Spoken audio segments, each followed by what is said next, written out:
Can you believe it? That the game finally released after being announced, like, what, 8 years ago? Something like that? I'm pretty much ready to hop in, but the game isn't. I didn't think it would take this long to update. I should have started this a little bit earlier before starting this stream. Whoops. Anyway, I hope things are going well today. Mortis, Mythic, Nurex, and Redora Master. Might as well stop in and watch while searching for a Stingray in Final Fantasy V. Searching for a Stingray in that game? I'm doing pretty alrighty here. Busy day with work today, as it typically goes, but I figured I was picking up Metroid Prime 4 on the way home, so it'd be a pretty nice evening tonight. Um, but more to saying, I'm hoping this game is good because from what little I've seen and heard from this game isn't good.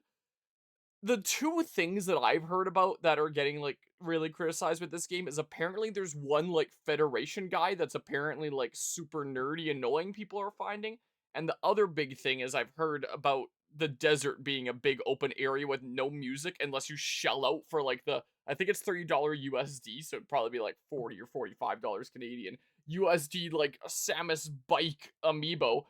And then you can get music during the desert area. Otherwise, it's apparently just like a big open area with no music, which is certainly something. So yeah, paid DLC music for, a figure there. And whatever. If there's going to be amiibo bonuses in a game like they have done for a lot of their games, whatever. I don't really care. But if you're paywalling music in an area that's going to be completely silent otherwise, like I need to do some research into it myself. It's just what I happen to have seen along the way being posted here. So, I'll obviously get into the game myself and see what these things are like firsthand, but those are the two big things that I've heard about there, which if the I don't really care about the first. The second, if that's true about that desert area, that could be pretty sucky there. And hello, false souls. But yeah, talking about Final Fantasy stuff that I don't quite understand myself. But maybe I will one day as I play more Final Fantasy 7 games. Final Fantasy 7 games. I have that on the mind because that's my current in progress Final Fantasy series is Final Fantasy 7. I just say Final Fantasy in general. Also, games way back when. Remember the days when games used to come with like the nice full color instruction manuals and stuff, and that detailed the whole game basically like a mini guide in color? That hasn't been the case for a long time. But I opened up this case and I saw a thing. You want to know what this single player game has? Here, let me turn off the tracking on my camera so when I hold this up to the camera, it doesn't break it. This single player game has a nice full advertisement for Nintendo Switch Online. Play online, discover the classics, and more because we refuse to sell them any other way. And of course, like a whole bunch of languages and stuff. And it's like, hey, these classic games, this is like the only way to legally play them anymore. Wow, you better do that or else you're not playing these old games anymore. So, you know how it be. You love to see it, don't you? Good old Nintendo Switch Online and expansion pass and stuff there. Speaking of doing things legally, if that's true about the desert and music, many years ago, I actually made custom amiibo myself with NFT tags. And that was kind of fun. I made custom amiibo cards that I would like draw on and stuff. Don't tell the Nintendo ninjas. I'm debating about doing that again one of these days because you know, if you can't get music in the desert otherwise, I mean, NFC tags are what are in Amiibo, essentially. That's what turns an Amiibo into an Amiibo having data on an NFC tag.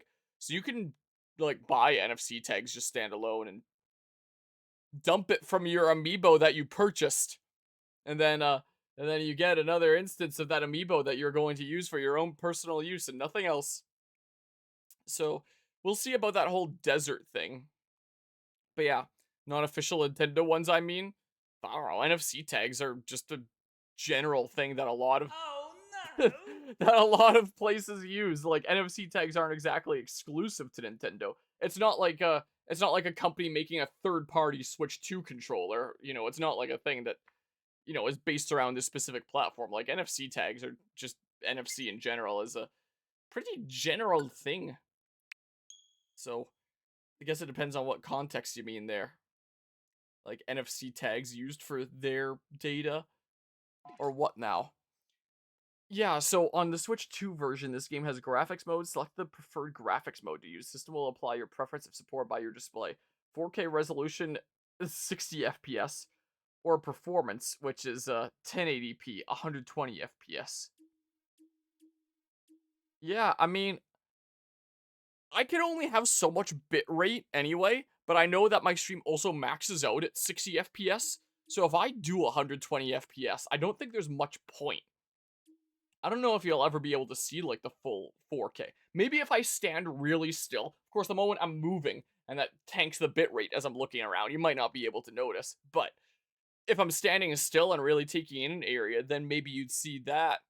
So usually I go performance mode in games because I like to get 60 FPS, but performance mode in this is 120 and quality is a 60 FPS. It feels wrong to select quality, but I think that's what makes more sense because you can't see more than 60 FPS anyway.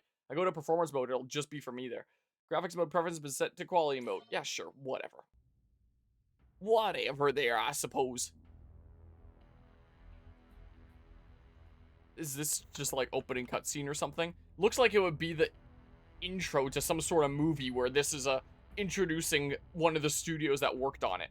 Is what this makes me feel like. Nintendo presents.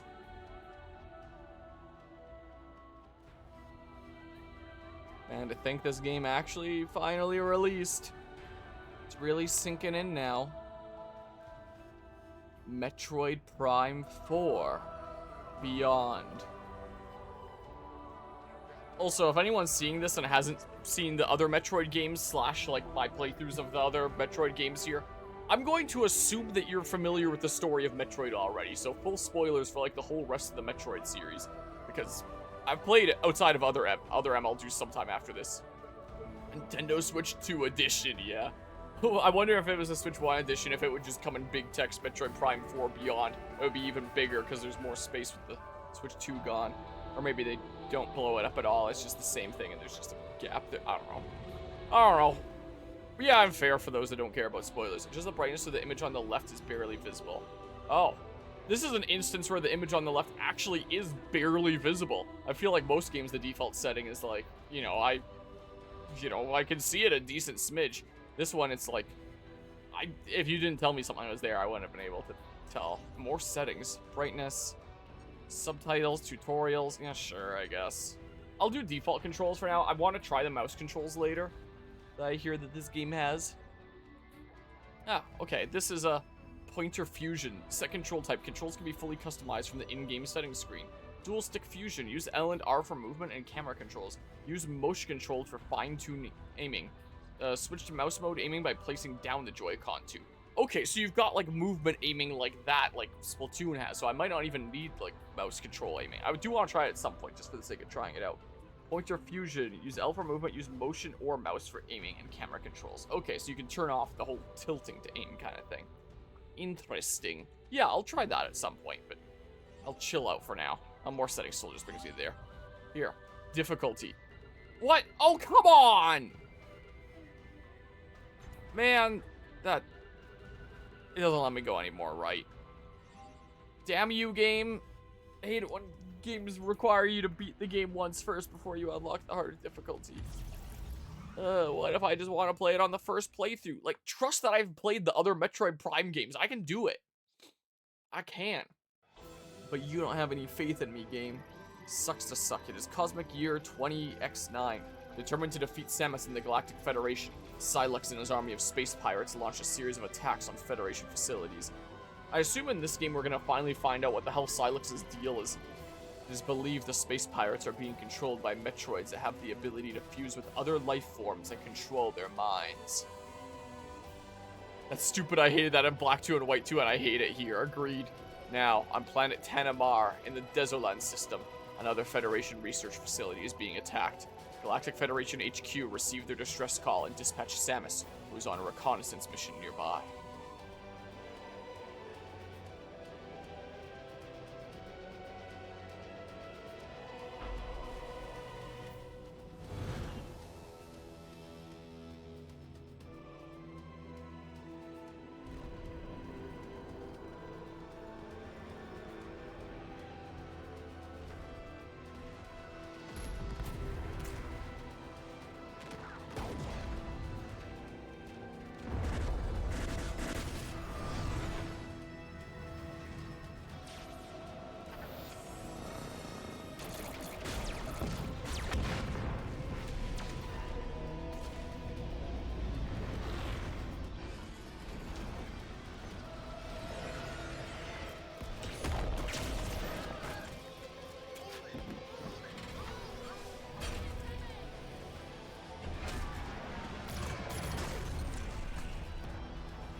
interesting change of the aspect ratio. I'm liking the graphics so far, I will say here.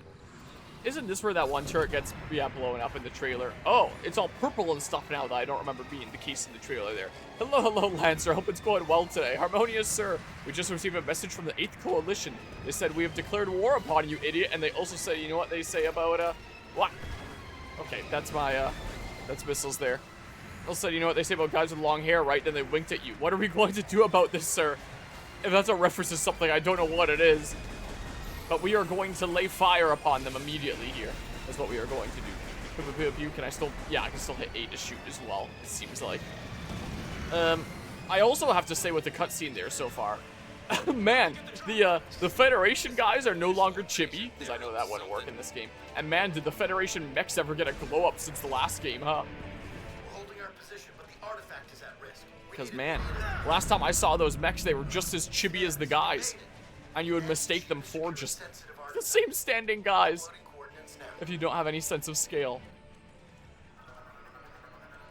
The mechs and the guys all kind of blended together in Federation Force. Okay, I can do that. Area map acquired. Map data for this area has been downloaded. Press minus to open the map screen. Okay. Yeah, go to that room. Yeah, familiar looking sight here in terms of map layout, map design kind of stuff. Layout isn't the right term, you know what I mean. Alright, so, oh, I just hit X alone to switch to scan visor. Interesting. Scanning, security ID registration complete, bounty hunter Samus Aran. Full access to Federation base facilities granted. Heck yeah. Go get him, Samus. Okay. Federation gate composed of 3 shock-resistant reinforced alloy panels and a central sensor. On lock if the sensor detects beam exposure or explosive impact. Yeah, that's how you open doors in Metroid games after all. Hey, open up. Open up. Currently eating barbecue chicken potato wedges and got a lime Jarito for my drink. What the heck is a Jarito? That I've never heard of before. I assume can I not strafe? Oh. Wait. Do I have to double hit it fast? Because regular jump left and right is not strafing right now. If I double tap it, I strafe. So I guess I just need to double tap it now. That's all I gotta do. Can I... Nope. I still need to be locked onto something, I think. Seems like... Well, I mean, guess I go this way. Open up the boxes. All the things. Y is morph ball mode. Okay. And then morph ball bomb. Okay. Yeah, can do that same old trick. I don't know. It's some drink I found at the grocery store that I felt like trying. It's pretty good, not gonna lie. Well, that's good. I don't remember them having any super mechs when I played Federation Force. Guess they've upgraded since then.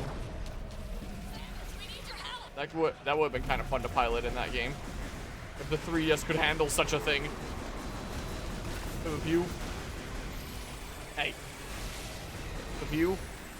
Hey. Be gone with you. They are. Hey. Get out of here. Be gone with you. Are you? You. View. Yeah, the different strafing is gonna take a little bit of getting used to, but I guess it's so that you can still actually jump left and right. That's probably the reason for that. Yeah, I know. I know how it works already. I could have gone right into hard mode, but nope.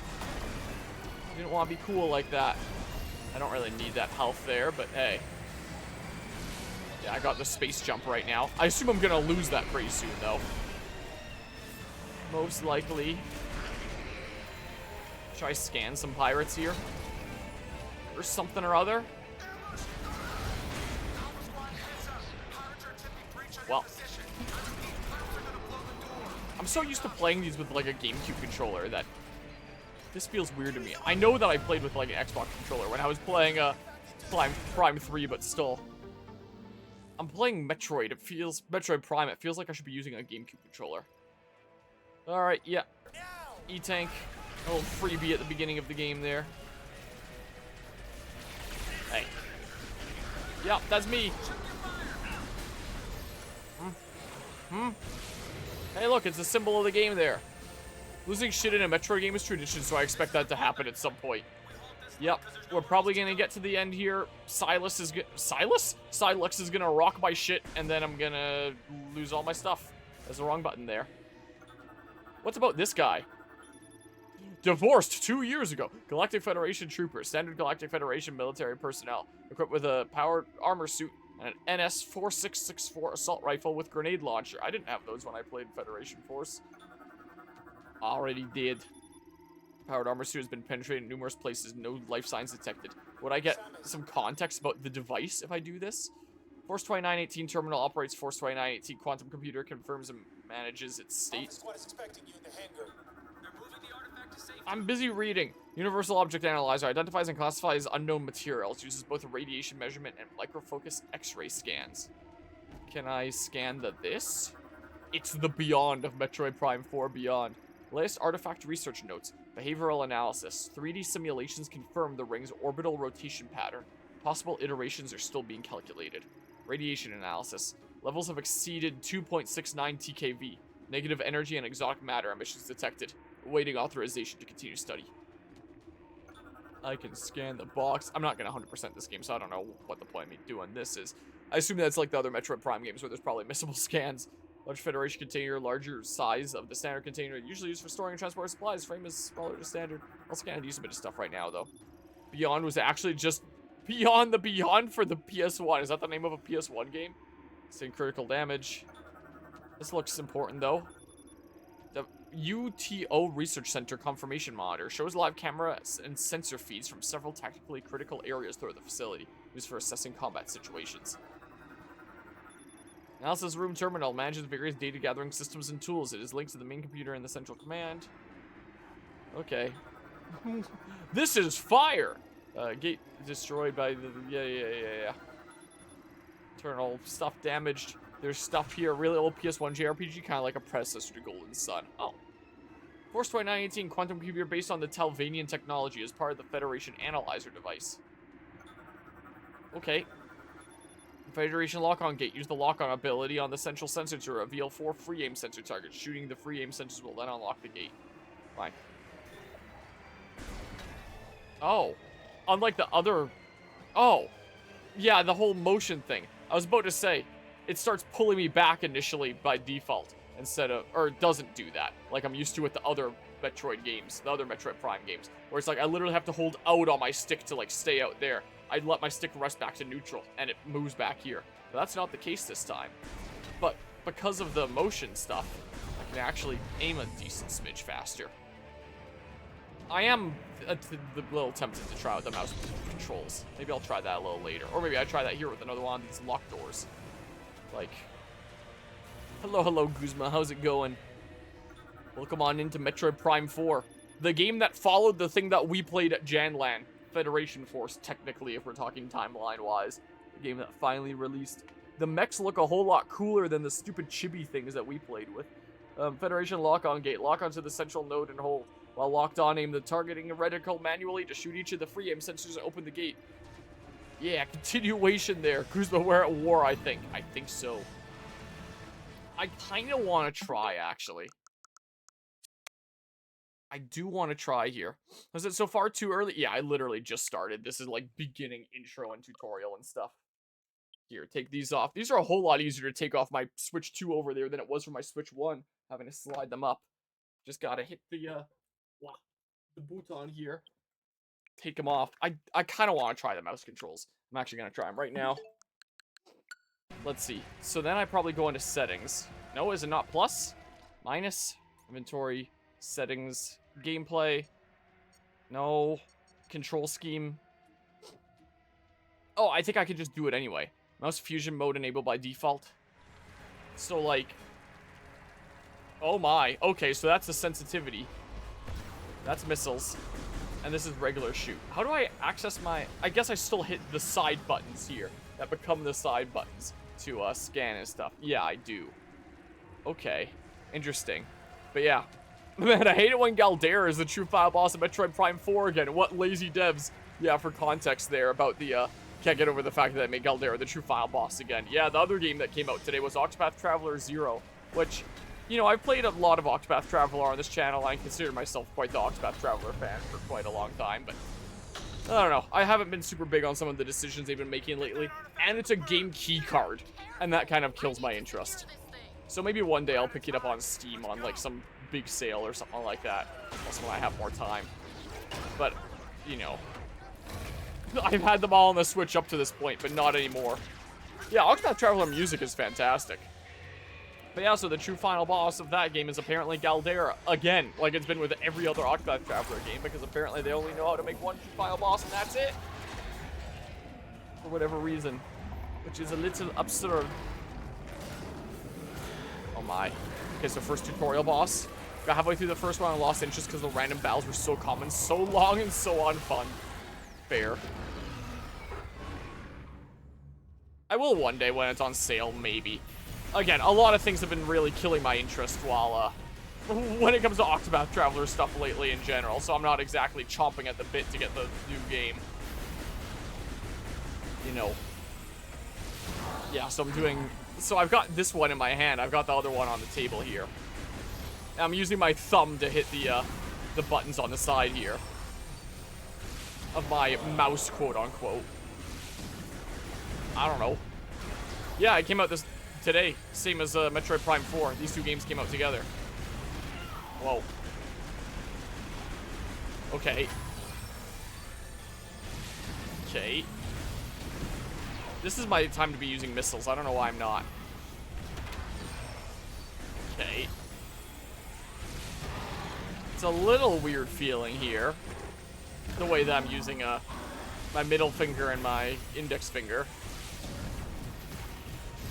I don't know. Abarax, huh?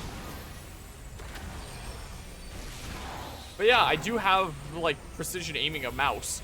But I mean, even just using my Pro Controller there, I should still have, like, pretty accurate aiming, what with the whole motion that comes with, you know, this game / Nintendo Splatoon games, just that kind of style, you know? Oh, I can shoot that and I can get things. Interesting. Okay. Well, I heard that Octopath Traveler 0 has triple the amount of content that Champions of the Continent had. Really? Or Octopath 0 has triple the amount of content that... Words are hard. I remember hearing you say before release that it sounded like it was only going to be a portion of what Champions of the Continent was going to have. But now it sounds like it's a lot more. And finally, there's a non-freemium gacha crap way to play Champions of the Continent. Okay. That gets me a little bit more interested. I'll pick it up one day on Steam on sale. Like, I could get it physically for Switch 1, and then I would have it on a cartridge. But the thing is, there's no potential upgrade pack like there is for Nintendo games. So my options are either... Whoop, break free! It's kind of cool there. My options are either get the worst version of the game, and then I actually have the game. Or get the better version of the game, and, like, you know, keep it consistent with me having, you know, cartridges for my Switch here. But, you know, it's a freaking digital-only game, and I have to insert a cartridge to access my digital-only game at that. So, and I don't really want to get digital games on my Switch, unless it's, like, some small, like, indie game or something like that, in which case, yeah, whatever. But, you know, bigger releases like that, especially when I have both Octopath 1 and 2 on Switch cartridges. So for consistency's sake, I wanted to do that with Octopath Traveler 0. But my options are either, I guess, have it all on Switch 1, but know that Octopath 0 could be better, and I have the hardware to have it be better, or just, you know, I have to insert a useless hunk of plastic to access my digital game. So it's kind of a lose-lose situation. I'd probably be more interested in getting it immediately if I already owned, like, Octopath 1 and 2 on PC, and that's what I was playing it consistently on. But now I kind of have to change platforms out of necessity because of the stupid game key card! At least this isn't a game key card, and I thought that maybe Nintendo doesn't want to do game key cards with their own games, at least. Maybe it's just an option for third parties. But Pokemon Pokopia next year is game key cards, so maybe they're going to start shifting to that. Well, kinda sucks, man. Silex got quite the glow up since we last saw him on the Nintendo DS. At Janland 2 years ago.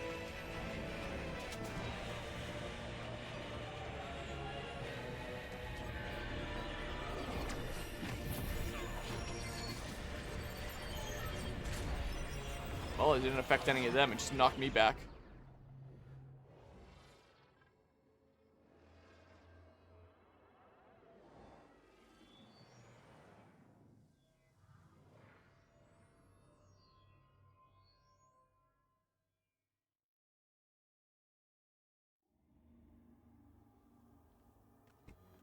Wow.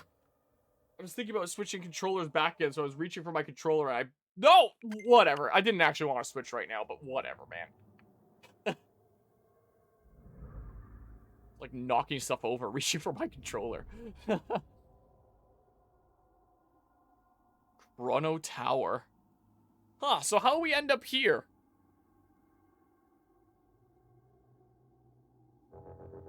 Yeah, I used to think that too because I thought that would be reasonable. Yeah, there we go. Lost all our stuff. I even lost missiles. That's what it does for missiles now. Oh, I didn't lose Morph Ball. That's interesting. I lost Morph Ball bombs. Yeah. Yeah. Didn't want to switch. That's right.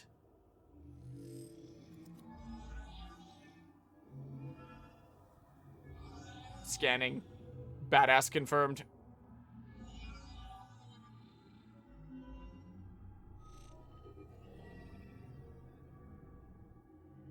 Okay, I'm gonna follow the thing. Boost ball offline. Oh.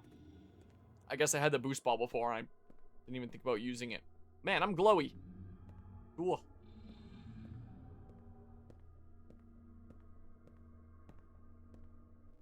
Oh, I guess that was the loading screen. Interesting. Metroid Prime games always have ways of masking the loading screens after all. I probably need to super scan here. What? Oh, I guess you'll do it. What's up with you? Analysis implies this is a mechanoid variant. Local database contains no matches for its materials or technology. Statue of an unknown species composed of an unknown material. Local database contains no matches for the material's geomagnetic signature. When exactly does it take place again? Assuming that it didn't jump in the timeline, assuming it follows the same rules as the other Prime games, between 1 and 2. So, the Metroid started with a 2D game, so 2D is kind of the main series, and that goes in order 1 to 5, like the original Metroid until Metroid Dread being 5. And all the Prime games take place between 1 and 2. So in 1, you go defeat Mother Brain and stuff like that. And then 2 is when you go out and exterminate all the Metroids. So they have the Prime games take place before that point, so that, you know, you can still fight Metroids and stuff like that in the Prime world and have it make sense. So, Metroid Prime 1 to 3 took place before Metroid 2. Return of Samus there. And, I mean, we saw Metroids with Silex, and we know that Metroids are still around there. So I presume that this takes place before Metroid 2 as well. Is the case. What? Oh, yeah, I can't space jump anymore. Oh, I can't hardcore parkour or anything. So yeah, it goes Metroid 1, all the primes, then 2 to 5, essentially. Yeah, all 4 games in that short of a span. I mean, it's meant to be like a pretty long span. It's what they've essentially turned it into. It's because the beginning of Metroid 2 is like, hey, Samus, it's about time you go exterminate all Metroids. Kill the species. Exterminate them. Analysis implies that this is a slot for storing a mechanoid. Local database contains no matches. So I kind of had to put the Prime games before 2 so that you can still be seeing Metroids and stuff. So yeah, there's a lot of stuff that takes place before Metroid 2. If they ever do continue the timeline past 5, it'll be interesting to see what the heck is going on with Samus's Metroid powers. Samus is responsible for at least 3 genocides. Yeah, Samus is pretty destructive.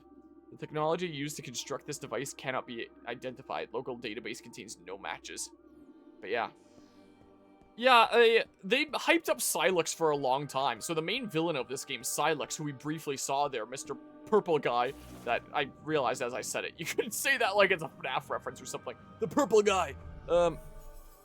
He was first introduced with Metroid Prime Hunters, which takes place between Metroid Prime 1 and 2, on the Nintendo DS. On the Nintendo DS, you have like many hunter adversaries, and Silex is one of them. So he doesn't really stand out compared to the crowd in Metroid Prime Hunters. He's just one of many hunters that like you fight along the way and stuff. but Nintendo's or Retro Studios or whoever the heck had said for a long time. Solix is a guy that we actually wrote a lot of really interesting story for. Can't wait to actually show that in a game one day. Like, trust us, he's a really interesting character. We just need the opportunity to write it out. So, Metroid Prime 1 to 3, like, it's a finished, like, start to finish trilogy story with being, like, the whole saga of Phazon and all that. So, now that Phazon and Dark Samus and stuff like that isn't going on, we need a new antagonist, and we've got Sylux. So, the character that was first introduced in, like, 2008 on the Nintendo DS and has been a mystery for the past close to 20 years. This is the game where he finally gets to show what he's all about, since he's the main foe in this dude, unless there's a twist and he isn't. All we've really known before this point about Sylux is that he has some sort of deep-seated hatred for Samus and the Galactic Federation, and it's not clear why. This game will probably reveal why, I guess. Analysis implies this sensor is part of a device made with unknown technology. Local database contains no matches for its function, operation, or effect. So maybe there'll be like some sort of crazy plot twist in relation to Sylux or something like that. He probably just hates her just to hate, I guess so. That'll be the twist, that there's nothing deeper. He's just a hateful lad, is all it is. But yeah. What's the, third? Wait, hold on.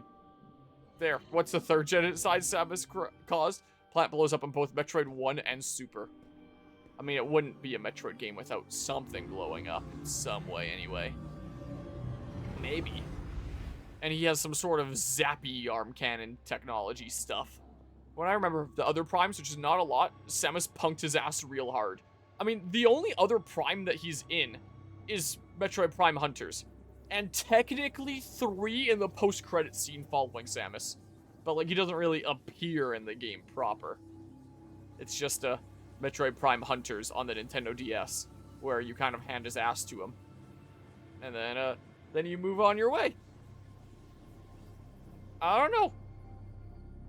This is what you see when you die. Oh, it's one of those memory fragments that you pick up in Kirby Air Riders to find out the backstory of the machines.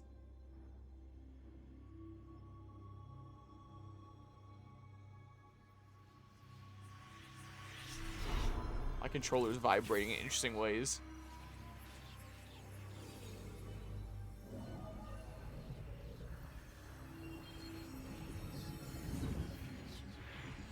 My third eye has been opened.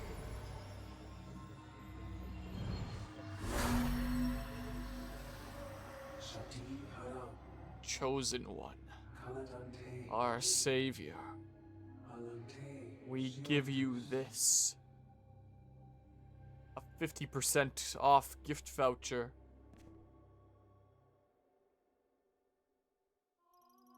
Psychic crystal acquired. Releases the latent psychic powers residing within you and enables interacting with psychic technology using your visor. Press AZR to fire a psychic beam. Press X to switch to the psychic visor. Well, I thought that was my switch to scan visor button. What? Open the menu with minus and check the inventory for more information. What? Maybe it's scan and psychic? Yeah, so I can scan or I can psychic. Statue made of Umozanite. Oh, I know what it is now. Depicting a Lamorn. Its forehead has a crystal design. Subject identified as a priest able to manipulate psychic energy. Oh, this is in my regular shop now. Hold on. Wait a second. Yeah, it did. So, well, that was why I made the joke, but psychic assembler forms objects by bonding or molecule nanomachine, son, floating throughout the environment, operated using psychic energy. Oh, okay. We're gonna have to figure this out. Hand! Whoa! So Samus is part human, part Chozo, part Metroid. Later in the timeline, yes. She's psionic. She's Ichigo from Bleach. I don't know how to pronounce that there. Presumably she'll lose her psychic powers at the end of this game, so that her not having psychic powers in Metroid 2 to 5 would make sense canonically. So, she won't be a psychic and part Metroid at the same time. Those will be completely separate things there. There's a term for that. Why am I blanking on what words are? Mutually exclusive, I guess. Chrono Tower Gate. Disassembles and reassembles in response to psychic energy. Its front and back sides both react. However, there are one-way versions as well. There, my psychic blast. Whoa. Yeah. That's right in the intro of Fusion, so that's gonna be a little while. Ichigo is how you pronounce that? Great, I'm gonna forget that. I have no doubt, unless I finally get around to watching that. Elevator, Chrono Tower, Pinnacle enabled. Touch the hologram to activate. Consider it touched. I can look at the elevator here. Chrono Tower elevator. Use the psychic energy from Chrono Tower to ascend and descend. Operate by touching the hologram. Okay. Pew, pew, pew. Yeah, this place certainly has quite the unique look here so far, I will say. Sucks not being able to double jump. Yeah, I can't strafe without being locked on. If I just hold ZL. Nope, that doesn't work. But it does lock my viewpoint like this. Hold on. Oh, it's only if I hold ZL that I get the motion control aiming. And only after like a moment. I don't know. I don't know. I don't know. Yeah, I was making a few comments about that in the Discord earlier about, yeah, I don't know how the heck this is gonna work with the, Octopath Zero. Hello. Hi, not Luminoth. Welcome. I'm Chai Toyant. What? Vulun, the last surviving priest of the Lamorn. You are the chosen one foretold in the ancient prophecy. We, the Lamorn, will cease to exist. However, you look like weird axolotls by preserving our history and knowledge for the future. The Lamorn spirit will keep on living. Chosen one, carry out our legacy from this planet Vuros to a new world. That is your mission and the last hope of the Lamorn. The master teleporter is located in the pinnacle above us. It is needed to journey to a new world. To use it, you must collect 5 keys. So one of those games where you can do them in whatever order. Especially if there's this big open desert. Yeah, I shall mark the locations here. So it's one of those kinds of games, huh? Chosen one. First travel to our temple. Touch this ball of light. Don't have to ask me twice.